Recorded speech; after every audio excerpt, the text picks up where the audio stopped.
Vous voyez derrière moi, l'abribus, c'est le signe que la campagne du denier de l'Église a commencé.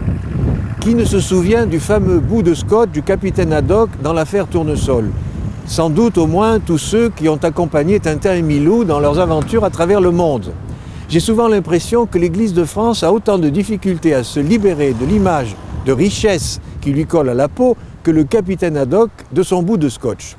Au moment où certains diocèses lancent leur campagne, comme c'est notre cas, pour la collecte du denier de l'Église, j'ai pensé qu'il pouvait être bon de donner quelques informations pour tenter de dissiper les idées reçues.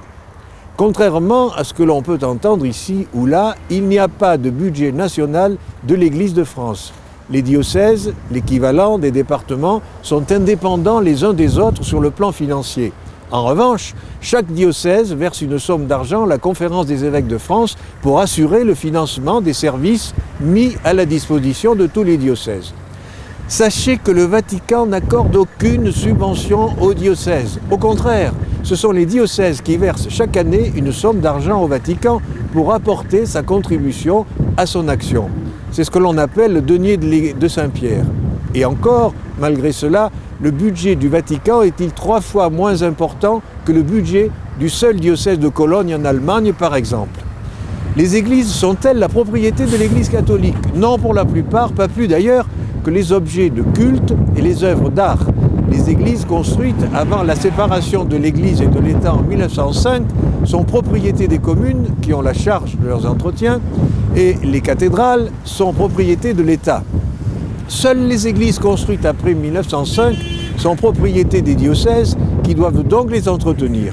Et les presbytères sont, selon les cas, soit propriété des communes, soit propriété des diocèses. L'Église possède-t-elle des immeubles? Oui, dont la majorité sont au service de sa mission. Il s'agit des bureaux, des différents services, des locaux pour les mouvements de jeunes, des résidences pour les prêtres âgés. Sachez que les congrégations religieuses sont propriétaires de leurs immeubles et non les diocèses.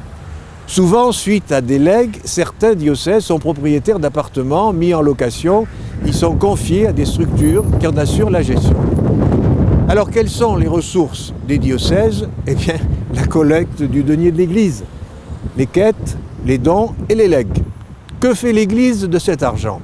Il s'agit de financer en premier lieu le traitement des prêtres sur la base du SMIC et parfois moins, de prendre en charge la formation des futurs prêtres et d'assurer une retraite digne aux prêtres âgés. Il y a également le traitement de nombreux laïcs salariés du diocèse. À cela s'ajoutent les subventions aux différents services, l'entretien des locaux et les charges communes telles que le chauffage, l'électricité et l'eau. Sachez enfin que le compte des associations diocésaines sont obligatoirement soumis à un commissaire aux comptes assermenté qui veille à leur régularité. Voilà ce qui en est des finances de l'Église de France. J'espère que le bout de scotch s'est un peu décollé et qu'un jour, tout le monde prendra conscience que l'Église de France ne possède pas les bijoux de la Castafiore. Au revoir.